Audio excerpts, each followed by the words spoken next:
Hallelujah. Sabi nga, ang makamundong pag-iisip ay nakatuon lang sa pangsarili at ginhawa sa lupa. Diba? Pero sabi nga, ang pag-iisip ng Diyos ay nakatuon sa kanyang layunin sa atin. Nakatuon sa buhay na walang hanggan ay binigay na sa atin. Kaya sabi nga niyan, grace is greater than all. Amen po, palaban nga po natin si Lord. Hallelujah. Napakaganda ng plano ng Diyos sa atin. Sabi, ulitin ko, bawal mainim. Amen po, bawal mainim. Hallelujah. May plano ang Diyos sa bawat isa sa atin. Hallelujah. Kung dumaranas ka ngayon ng kunting pagsubok, kunting sakit, fix your eyes on Jesus. Fix your eyes on the finished work of Jesus Christ. Hallelujah. Sabi nga, hindi namatay si Kristo para sa mga ibon. Namatay si Kristo dahil sa atin, para sa iyo. Amen. Fix your eyes on the finished work of Jesus Christ. Kunting sakit lang yan. Hallelujah. Hindi ka iniwan, hindi ka pinababayaan ng ating Panginoon. Dahil mas higit ang biyaya ng Diyos sa sakit na nararamdaman mo. Amen po. Ulitin ko, bawal mainim. Hallelujah. Hallelujah. Chapter 17. Tako na lang. Nasa 17 na po tayo. Kaya po tinatanong ko kayo kanina nung nagniregla po kayo. Baka mo po mamaya, mga chapter 18 na, chicken joy na ako, kaya french fries na. Baka dumidilim ng inyong paningin. Amen po. Nasa chapter 17 na po tayo, 3 na lang. Amen po. Pero sabi nga, paganda ng paganda ang biyaya ng Diyos. Hallelujah. Sa chapter 17 po, ang tinatalakay po dyan, sa verse 1 to 20, ay yung transfiguration. Ano po ba yung transfiguration? Yung pagbabago anyo ng ating Panginoon sa Kristo. Verse 14 to 21, ang tinatalakay po dyan, Jesus heals a demon-possessed boy. Nung po sa una, tingnan niyo po, nagpagaling ang ating Panginoon sa Kristo. Yung anak ng Canaanite woman. Dito naman po, nagpagaling pa rin ang ating Panginoon sa Kristo. Sabi nga dyan, sa verse chapter 22, verse 27, second time, Jesus predict his death and a second time. Sabi po sa chapter 17, verse 5, while he was still speaking, a bright cloud covered them, and a voice from the cloud said, "This is my son, whom I love. With him I am well pleased. Please listen to him." Nung ang ating Panginoon Kristo po ay pumunta sa mundo, kasama po yung kanyang 3 alagad. Kasama po dyan si Peter. Kaya nga, nung makita ni Peter yung Messiah, yung si Elijah at si Moises, sabi ni Peter, dito na lang tayo. Igagawa ko kayo ng isang kubol. Sabi ni Peter. Pero sabi ng Panginoon, while he was still speaking, a bright cloud covered them, and a voice from the cloud said, "This is my son." Tinutukoy po dyan ng ating Panginoon Kristo. Ito ang minamahal kong anak at lubos kong tinalulutan.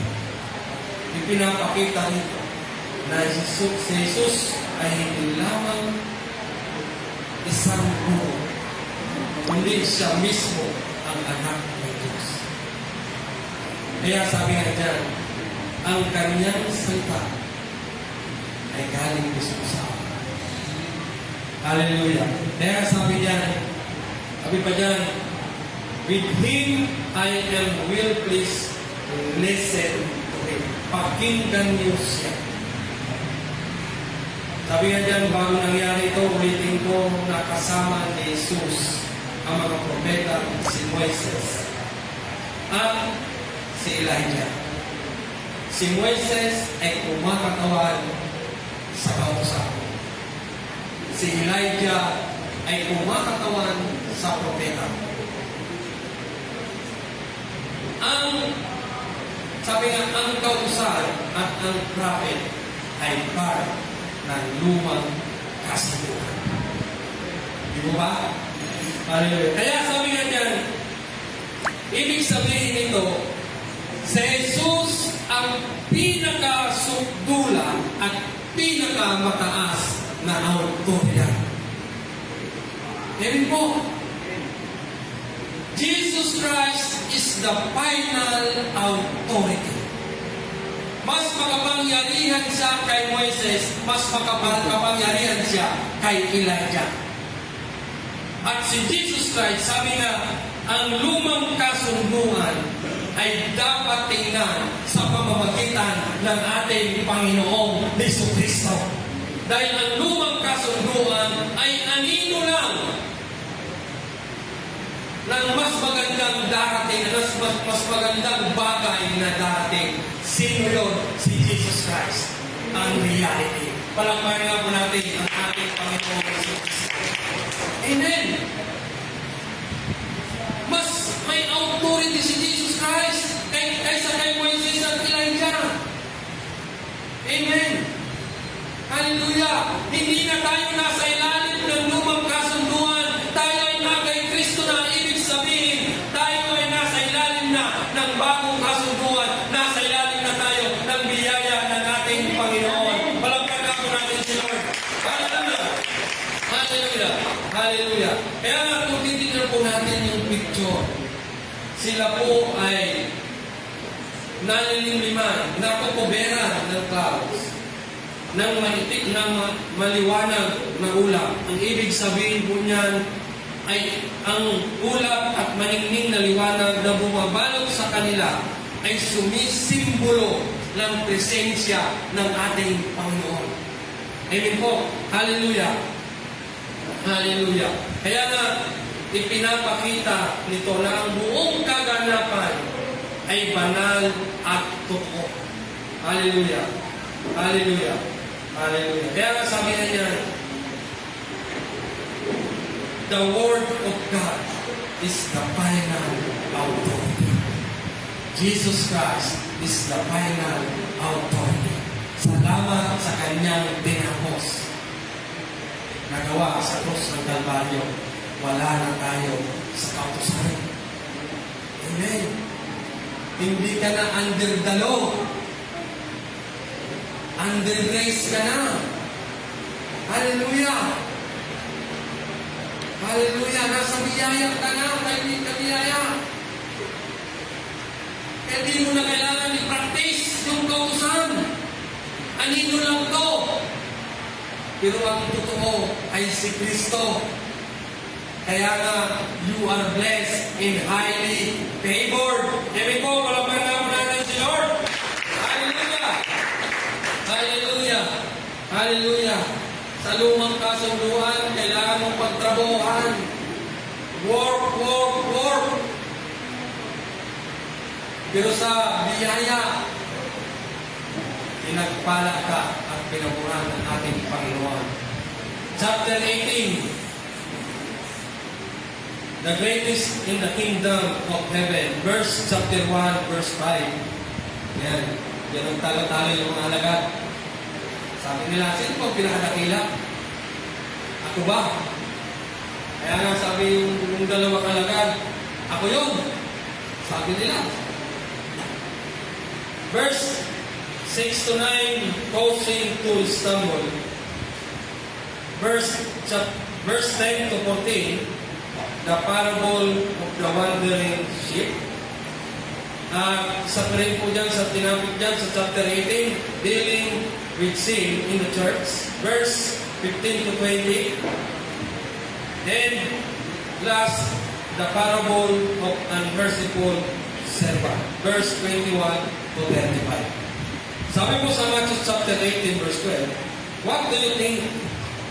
If a man owns 100 sheep, and one of them wanders away, will he not leave the 99 on the hills and go to look for the one that wandered off? Sabi niya, ano ba sa akala mo, sabi, ano ba sa pag-iisip mo? Kung ang isang lalaki ay nagmamay-ari ng 100 tupa at yung isa ay nawala, hahanapin, iiwanan niya ba yung 99 at hahanapin yung isa? Verse 13, and if he finds it, truly I tell you, he is happier about that one sheep than about the 99 that he did not wander. And the same way, your Father in heaven is not willing that any of these little ones should perish. Alam niyo po mga kabiyaya, naparito si Kristo hindi dahil sa mabuti. Naparito si Kristo dahil sa makasalanan. At isa tayo, salamat sa Panginoon na tayo ang tupang naligaw. Hinanap tayo ng Diyos. Amen. Kaya ka narito. Hindi dahil inakay ka, hindi dahil in-invite ka, narito ka dahil natagpuan ka ng biyaya ng ating Panginoon.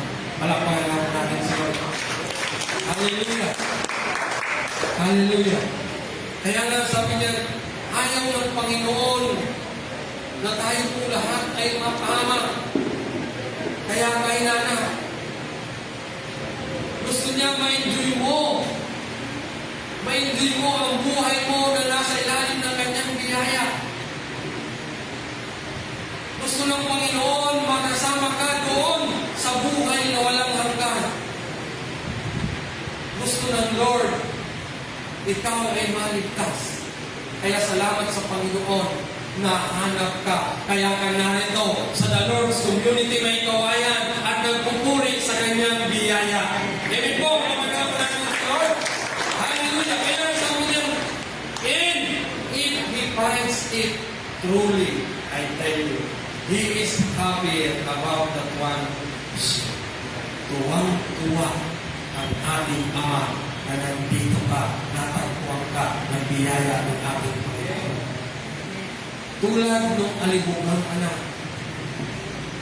Alam niyo ba yung kwento ng alibugang anak? Dalawa po silang magkapatid. Ito pong isang anak, yung bunso, ay kinuha niya lahat ng mana. At kung makuha niya yung kanyang mana, ay talagang nagpakasasa siya. Inubos niya yung kanyang mana. Hanggang sa naghirap siya, halos pagkain ng baboy ang kanyang kinakain. Kaya nung time na maisip niya, sabi niya, babalik ako sa aking ama at sasabihin ko, Ama, nagkasala ako, hindi mo na ako kailangan ibilang pa na anak ko, kundi ibilang mo ko sa iyong mga alipin. Alam niyo po ba, nangyari, malayo pa siya, nakita na siya ng ama. Kahit malayo pa siya, sinalubong na siya ng kanyang ama. Niyakap siya at ang kanyang ama ay tuwang-tuwa. Siya'y binihisan, sinuotan ng sandalyas, sinuotan ng singsing, at ipinaghanda. Kabiyaya, ganyan kasaya ang ama nung matagpuan ka ng kanyang biyaya. Amen po, palapin nga po natin si Lord. Hallelujah! Hallelujah! Pinagpatay pa siya. Hallelujah! Dati, naligaw tayo. Sabi nga, paikot-ikot yung buhay natin. Pero salamat sa Panginoon tayo ay kanyang hinanap. Hindi ikaw ang naghanap. Sabi ng iba, nung matagpuan ko si Kristo,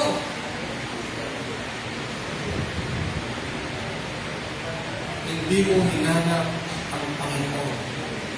Walang tao naghanap sa Diyos. Hinanap ka ng ating Panginoon dahil ganyan kakamahal ng Diyos. Amen po. Palakpan natin muli ang ating Panginoon. Sabi nga, yung pagmamahal ng Diyos sa atin, unconditional. Kaya nga ang tawag dito, agape. Ang Diyos lang ang meron. Unconditional lang. Dahil kung may kondisyon, pagmamahal ng tao, minsan may kondisyon, tinitingnan mo lang, ulo hanggang pa. Pero ang Panginoon, hindi gano'n. Hindi niya tinignan kung ano yung kasalanan mo.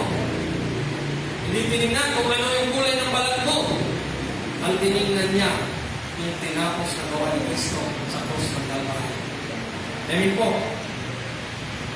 Matthew chapter 18, verse 19 to 20. Again, truly I tell you that if two of you on earth agree about anything they ask for, it will be done for them by my Father in heaven.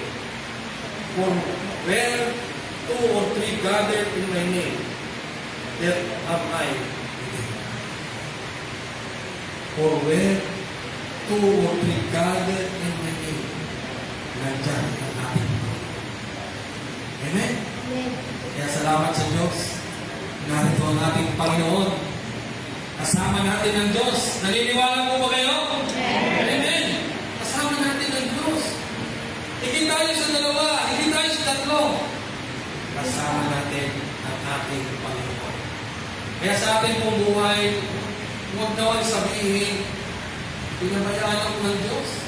Hindi ka pinabayaan ng Panginoon. Sabi nga ng Lord, kasama mo ako. Amen po. Hallelujah. Hallelujah. Kasama natin ang ating Panginoon. Chapter 19. Dalawa na lang. Amen. Hallelujah. Hallelujah. Baka hindi na chicken ko yan. Panghinasal na. Hallelujah. Hallelujah. Marami na po ba tayo natutunan? Amen. Palaman nga mo natin si Lord. Hallelujah. At chapter 19, tinatalakay po dyan yung divorce. Verse 1 to 12. Kung gusto niyo pong masahin, sunod po sa chapter 19, makikita po natin yan. Sabi nga, ang pinag-isa ng Diyos ay di dapat maghiwalayin ng mga. Isa pa po dyan, sa tinapig dyan sa chapter 19, little children and Jesus. Verse 13 to 15. At isa din po dyan ay the rich in the kingdom of God. Verse 16 to 20. Talakayin po natin yung Matthew chapter 19, verse 1 and 2. When Jesus had finished saying these things, they left Galilee and went into the region of Judea, to the other side of the Jordan. A large crowd followed him and he healed them there. Noong ang ating Panginoon po, sabi na, pagkatapos ng ministeryo ni Jesus Christ sa Galilea, naglakbay siya patungo sa ilog ng Judea. Sa ibayo po ng ilog Jordan. Imagine po kung paglalakbay ni Jesus Christ. Dito patuloy siyang nagturo at nagpagaling ng mga may sakit. At habang sinusundan siya ng maraming tao, ito yung panimulang eksena ng bago sa kanyang turo tungkol sa kasal at diborsyo. Sabi nga dyan, kung ating pong titingnan, walang pagod na paglilingkod ang ating Panginoon sa Kristo. Dito po, sabi nga sa verse 2, sumunod sa kanyang napakaraming tao Sabi nga, ginawa niya dito, sa verse na to, yung dalawang mahalagang bagay, dalawang gawain. Habang nagtuturo, sa rin po ay nagpagaling ng mga Kristiyan. Amen po. Kaya nga, ibig sabihin po niya, believe. Believe na salita ng Diyos. By His stripes, we are healed. Amen po. Palapain na po natin si Lord. Ang tinuturo niya, habang siya'y nagtuturo, siya'y nagpapagaling. Ibig sabihin sa kanyang salita, tayo may pinagaling na ng ating Panginoon. Declare and believe what to declare. Amen po.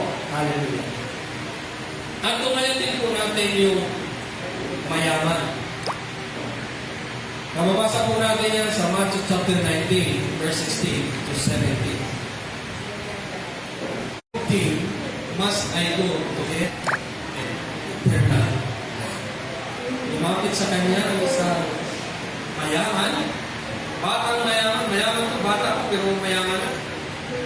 Kami nagpuro, ano bang mabuting bagay ang dapat kong gawin para makapasok sa buhay na walang hanggan? Keep the commandments. Alam niyo po ba, ito pong batang ko ay nakatuon ng kanyang paningin sa mabuting bagay, sa mabuting gawa. Kaya nga, sinagot siya ng Diyos, isa lang mabuti ang ating Panginoon. Sabi nga dyan, itinama ng Panginoon yung pananaw ng batang mayaman. Sabi nga, no human can be perfectly good in their own way. Walang mabuting bagay sa tao sa sarili niyang kakayanan. Hallelujah. Isa lang ang mabuti ang ating Panginoon. Kaya nga, sa verse 18, which one will inquire? Jesus replied. Alin ba doon? Sabi ng batang mayaman. You shall not murder. You shall not commit adultery. You shall not steal. You shall not give false testimony. Honor your father and mother. And love your neighbor as yourself. Ano po ba yung mapapansin mo? Diba ito lahat ay part ng 10 kautusan? Verse 20 to 21. All this I have kept. The young man said, what do I still lack? Ano pa ba yung pagkukulang ko? Lahat ng ito ay kinip ko na. Sinunod ko na. Jesus answered, if you want to be perfect, go, sell your possessions, and give to the poor, and you will have treasure in come.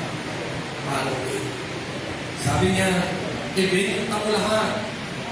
Ano mang meron ka, ibenta ko lahat. At sumunod ka sa akin. Tingnan po natin. Matthew 19, chapter 22, verse 26.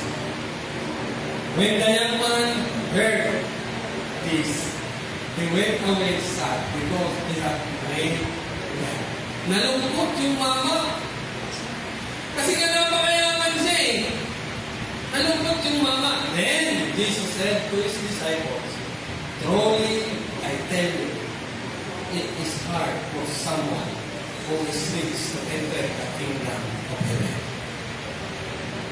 Verse 24, again, I tell you, it is easier for a camel to go through the eye of a needle than for someone who is rich to enter the kingdom of God.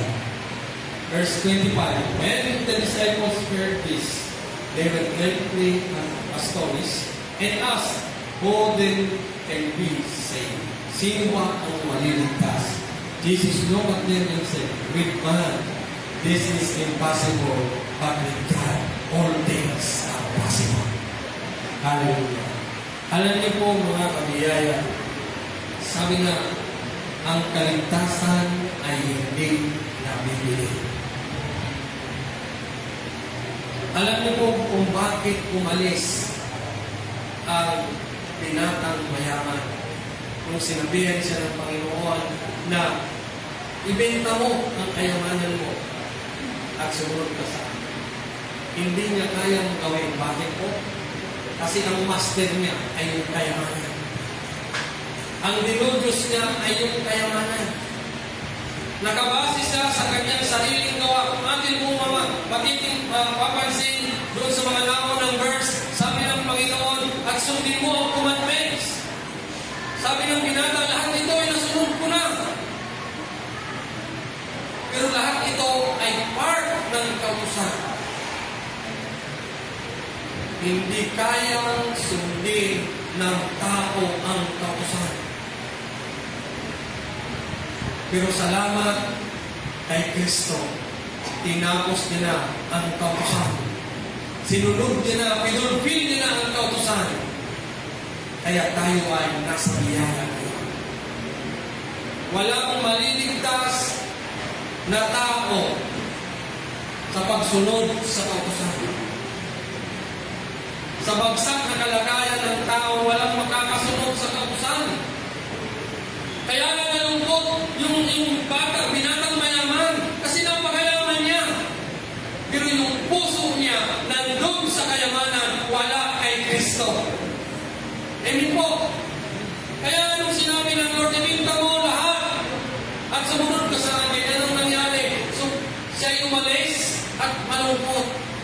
Kasi hindi niya kayang ibinta yung kanyang kayamanan dahil yung puso niya ay nandoon sa kayamanan.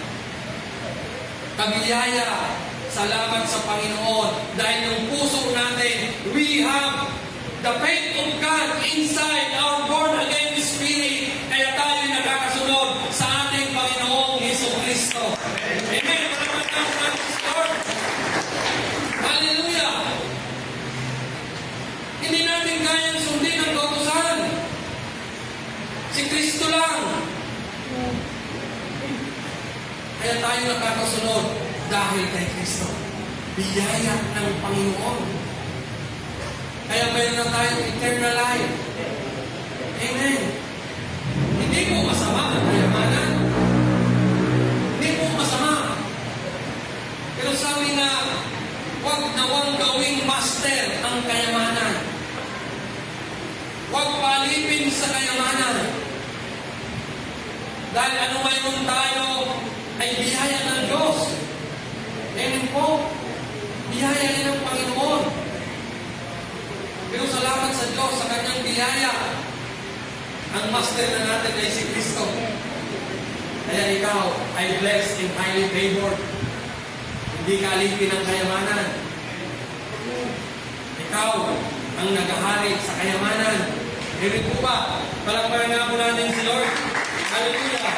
Kaya sabi dyan, hindi kayang bayaran ng anumang halaga ang kaligtasan.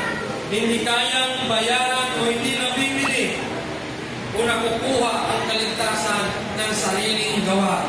Ito ay regalo. Regalo sa atin ng Diyos. Kaya nga, nakapansin niyo po ba yung iba?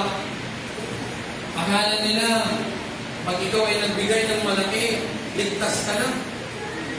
Kaya nga yung iba, sabi nga, donated by. Yung mga, nakita niyo po ba? Donated by. Kasi akala nila, pag ikaw ay nagbigay ng malaki, ikaw ay nag-donate, ligtas ka na. Manal ka na. Sabi ng iba. Kaya nga, pinapangalandakan donated by. Yung sabi ng Panginoon,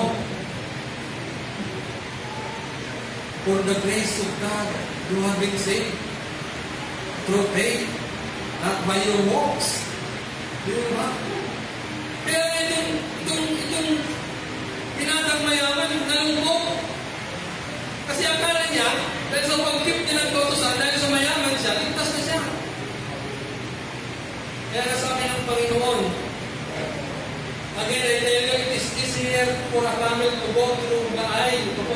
than for someone who is rich enter the kingdom of God. Kasi nga, naging master ng mayaman yung kanyang kayamanan. Sabi nga dyan, ang Diyos lamang ang makapagbabago ng puso ng tao. Sabi nga, salamat sa Panginoon. Tayo ay nakasunod na sa Diyos dahil kay Kristo. Hallelujah! Palakpakan nga po natin sa Lord. Hallelujah! Hallelujah! Hallelujah! Napakabuti po ng ating Panginoon. May mga bagay na nagagawa mo na yan, hindi dahil sa iyong galing. Nagagawa mo dahil kay Kristo. Hallelujah! Pagpunta mo lang sa church, paglinggo, hindi mo gawa yan. Gawa yan ng Diyos. Ang sarap kaya mo tol. Alam, paglinggo, ano ba? Pero nandito ka. Sumasamba sa ating Panginoon. Ang dami pa naman sa iyo ngayon. Sige. Pero salamat sa Panginoon. Dahil sa kanyang biyaya, nandito ka. Mas pinili mo sumamba sa ating Panginoon. Mas pinili mo magpuri sa Panginoon. Mas pinili mo mag-aral sa Panginoon. Dahil ang Diyos, laging may bagong revelation sa bawat isa sa atin. Excited kang pumunta sa church. Di mo ba? Pinipili mo pa nga yung pinakamaganda mong damit para magsamba sa Panginoon. Hallelujah! Hindi mo gawa yan. Gawa yan ang biyaya ng Diyos. Amen po. Hallelujah. Kaya nga, wala tayong ibang ipagmamalaki. Hindi yung talino natin, yung galing natin, ipagmalaki natin yung tinapos na gawa ni Kristo sa krus ng Kalbaryo. Hallelujah. Hallelujah. Kami po na nagtuturo, wala po kaming ibang ipinagmamalaki. Si Kristo lang. Amen po ba? Hallelujah. Hallelujah. Chapter 20. Yes. Sana lang. Hallelujah. Hindi na kayong tumawag. Initin mo na yung adobo. Hallelujah. Chapter 20. The parable of the workers in the vineyard. Chapter 1, verse 1 to 16. Pangatlong beses, Jesus predict his death. A third time. Verse 17 to 19. Isa rin po dyan sa, tinapin po dyan sa chapter 20, Mother's Request, verse 20 to 28, and last, two blind men receive sight, verse 29 to 34. Sabi po dyan, sa chapter 20, verse 32 to 34, Jesus stopped and called them. What do you want me to do for you? He asked. Tinanong niya yung dalawang bulag. Ano ba ang gusto kong gawin sa inyo?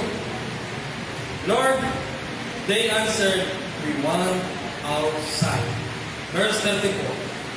Jesus had compassion on them and touched their eyes. Immediately, they received their sight and followed him. God want to ask you. Ano ang gusto kong gawin sa iyo? Hallelujah! Ano ba ang gusto kong gawin ng Diyos sa atin? Ang sabi ng dalawang bulag, we want our sight. Gusto kong makakita. Gusto kong gumaling. Kaya nga sabi ng Panginoon, si Jesus Christ nagkaroon ng habag doon sa dalawang bulag. Jesus had compassion on them and touched their eyes. Immediately, they received their sight and followed him. Alam niyo po mga kabiyaya, si Jesus Christ minsan lang lumakad sa tubig. Minsan lang. Pero palagi siyang nagpapagaling. Palakpakan lang natin si Lord. Mula chapter 1 hanggang 14, hanggang 15, nagpagaling ang ating Panginoon. Hanggang chapter 20, nagpagaling ang ating Panginoon. Kaya kabiyaya, walang dahilan para pag-alinlangan natin ang ating Panginoon. Ano man ang nararamdaman mo ngayon, you are healed. Paniwalaan mo dahil nangyayari lang ito sa naniniwala. Naniniwala ka ba? Ulitin ko, naniniwala ka ba na magaling ka na? Itaas ang kamay na pinagaling na ng aming Panginoon. Hallelujah! Hallelujah! Palapalagan po natin ang Lord. Hallelujah! Hallelujah! Tulad nitong dalawang bulan, walang imposible sa Panginoon. Kung sa atin, sa paningin natin, imposible, pero sa Diyos, hindi imposible. Lahat ay posible. Kaya tandaan po natin, Jesus' miracles and healings in chapter 15 to 20 revealed Him as the King of the kingdom and pointed to His finished work on the cross, through which He secured our healing, provision, and complete redemption. Pakibasa po, sabay-sabay.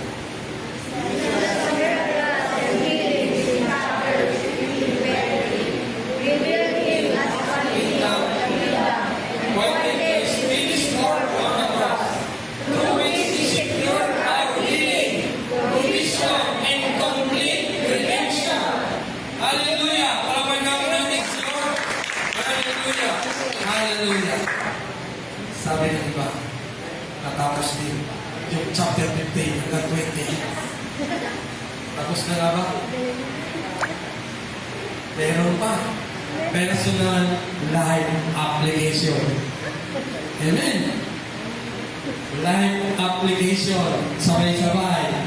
See yourself living in the abundance of God's kingdom. Makita mo yung sarili mo, sabi nga, sa kasaganaan ng kaharian ng ating Panginoon. Nakikita niyo na po ba? Amen. Amen. Palapalan naman natin si Lord. Hallelujah. Ibig sabihin po niyan, you rely on God's endless love. Doon ka lang nakasandal sa unconditional love ng ating Panginoon. Provision rather than the world's limited resources. Doon ka lang nakasandal sa provision ng ating Panginoon. Hallelujah. Sabi nga, ibig sabihin yan, ano bang ibig sabihin na makita mo ang sarili mo? Be thankful. Lagi kang magpasalamat sa ating Panginoon. Be thankful. Sabi nga, start by looking at what you do have. Lagi kang magpasalamat sa Panginoon. Ano man ang mayroon ka, magpasalamat mo sa Panginoon. Sabi nga, start by looking at what you do. Kung ano ang nandun sa'yo, ipagpasalamat mo sa Panginoon para makita mo yung sarili mo na nasa ganahan ka na ng karya ng Diyos. Trust God's plan. Lagi natin pagtiwalaan ang plano ng ating Panginoon. Amen po. Palakpakan nga po natin si Lord. Hallelujah. Hallelujah. Napakasarap mag-aral ng salita ng Diyos. Pag-uwi nyo po sa bahay, kung gusto nyo pong ulitin, basahin ang kanyang banal na kasulatan. Yung tinapik po natin, ulit-ulitin nyo po. Amen po. Tulad po ng mga Berean, hindi sila nakontento sa sinasabi ng Apostle Paul. Pag-uwi nila sa bahay, binabasa nila. Kaya nga sabihin niyan, the benefits of studying God's Word. Maraming benepisyo ang pag-aral ng salita ng Diyos. Sabi nga sa Romans chapter 14, verse 17, for the kingdom of God is not a matter of eating and drinking, but of righteousness, peace, and joy in the Holy Spirit. Sabi nga, being part of God's family is not about strict rules, such as what to eat or drink. Instead, it focuses on living right, having peace with others, and experiencing the happiness of the Holy Spirit. Ang pagiging parte ng pamilya ng Diyos ay hindi patungkol sa mga tradisyon o sa ano pa mga bagay. Kundi, sabi nga, buhay natin ay nakapokus sa pag-enjoy ng kanyang biyaya. Ang buhay natin nakapokus sa tinapos na gawa ni Kristo. Yung lahat ng bagay, i-enjoy lang po natin. Yung journey natin, enjoy po natin.